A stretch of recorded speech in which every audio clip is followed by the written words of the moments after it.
In following the powerful remarks of Special Rapporteur Rahman and Dr. Abadi, I'd like to start by talking a little about the current crisis in Iran, then debunk a couple of myths, and finally offer a way forward.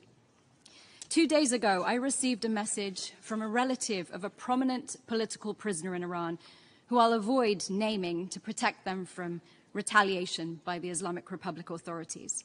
It reads, I ask the United Nations not to be indifferent to the crimes against humanity inside Iran, because they're killing our children. Protesting is the right of every nation, but the Islamic Republic kills protesters with war bullets. Ask the United Nations not to remain silent, because the lives of our political prisoners are in danger, and many have lost their health or died under torture. I've been working in the Iran human rights advocacy space for 14 years now. Never during that time have I witnessed such widespread and committed opposition to the Islamic Republic regime as there is in Iran today.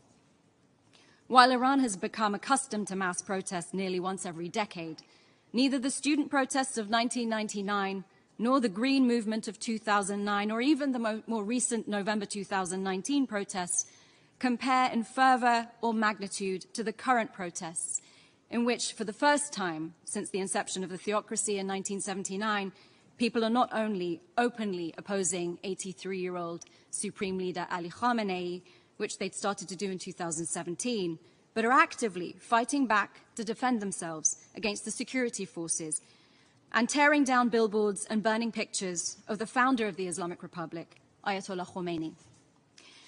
As always, due to the lack of transparency, the number of protesters killed, including women and children, are likely to be much higher than reports suggest. They've been killed with batons to the head and bullets to the neck, even as they ran for their lives.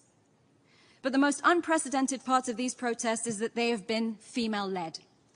The murder in custody of the 22-year-old Kurdish Iranian woman, Mahsa Jina Amini, arrested for inappropriate hijab, was the powder keg moment that ignited this most recent uprising. Women have taken to the streets and are not only removing and waving their headscarves, but setting them ablaze and cutting their hair in protest. Despite knowing that they will be arrested and sent to psychological re-education centers, beaten, raped, and even killed, young schoolgirls are removing their mandatory head coverings and chanting, "We don't want an Islamic Republic." The movement's slogan, "Woman, Life, Freedom," is a declaration of opposition to a regime which has built itself on being anti-woman, pro-martyrdom, and repressive. To be clear, this uprising is not just about draconian dress codes. However, the compulsory hijab has become the most visible symbol of the subjugation of Iranian women. Now, Iranian men and women stand shoulder to shoulder against the Islamic Republic's gender apartheid regime that has maintained its power not only through the segregation and oppression of women in Iran, but denial of all Iranians from freedom of expression, association, and assembly, as well as fair trials and due process. Make no mistake about it. The Islamic Republic is a totalitarian system that uses forced confessions and torture against its own citizens to stifle all dissent. According to the World Economic Forum's 2022 Global Gender Gap Report, Iran ranks 143rd of 146 countries. The Islamic Republic exemplifies why countries with the most discriminatory laws and attitudes towards women tend to also experience the greatest turmoil, which in turn compromises international peace and security. This brings us to the first myth, which has sadly been perpetuated not only by representatives of the regime in Iran, but also by global pundits. And that's the myth that compulsory hijab is a cultural issue that we shouldn't interfere with.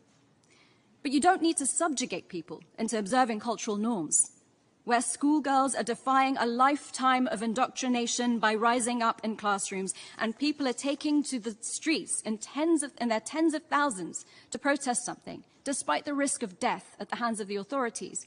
You can safely assume that's not part of their culture. Coercion that violates human rights has no place in any culture, and Iranians are risking everything for the world to understand this. Another myth is that this regime is reformable. However, the 43-year case study of the Islamic Republic has proven otherwise. The supreme leader has, during this time, consolidated all levers of coercive state power, and Iranians and the world have repeatedly been hoodwinked to think that presidential elections, which have never been free or fair, would make a difference for them. But elections in Iran are theatre. The rise to the presidency of Ebrahim Raisi, who has been a pillar of the oppressive state, implicated in crimes against humanity, and whose leadership harkens back to 1980s Iran, is proof enough that a culture of impunity reigns supreme in Iran, and the theocracy is impervious to reform. I firmly believe the future of Iran can only be written by its own people on its own streets. But no country can go it alone in its pursuit of freedom and self-determination. This body has an important role to play in assisting nations in crisis. Because the Islamic Republic isn't just a threat to its own people, its human rights abuses have become one of its primary exports. The catalogue of abuses by the regime in Iran and around the world is well documented. Throughout its history, the Islamic Republic regime has taken foreign hostages to use as political bargaining chips, and it's intimidated, abducted, and assassinated dozens of dissidents beyond its borders, including recent attempts on the lives of prominent writers and activists just miles away from where we're currently gathered. The potential for the current protests to transform Iran from theocracy to representative government could be a geopolitical game changer and the single most important key to bringing about stability in the Middle East. That's why I believe in building global unity and regional capacity against the Islamic Republic's crimes under international law, including human rights abuses. That's what the Iranian people want from us, and to stop turning a blind eye to their suffering in order to fulfill our own political objectives. For decades, we've only responded to the symptoms of the Islamic Republic's hostile activities, with a focus on countering Iran's nuclear ambitions and regional aggression. But in order to address the cause, we must commit ourselves to intelligently supporting the Iranian people's democratic aspirations. What does that look like?